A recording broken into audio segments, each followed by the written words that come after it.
Hello friends, welcome to Creative Medicine.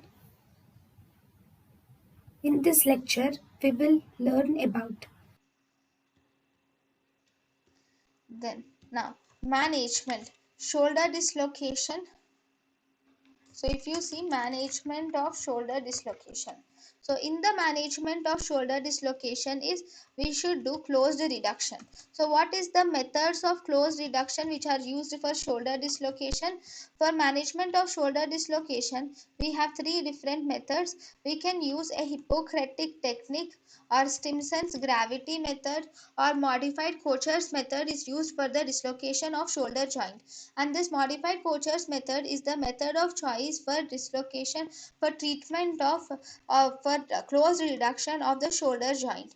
Now in the modified Kocher method the sequence is first we do traction is done, followed by external rotation. First we do retraction, followed by external rotation, followed by adduction, and internal rotation is done. So traction, external rotation, adduction and internal rotation is done.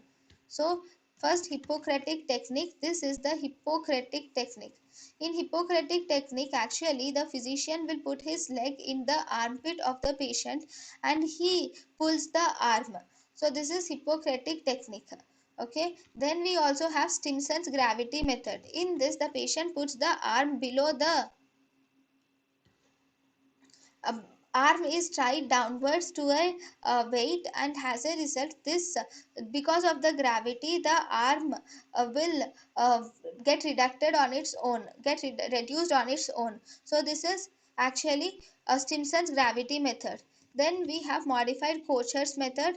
So this is the modified Kocher's method where the doctor does the following maneuvers. The doctor does traction, external rotation, abduction and internal rotation is done to the patient.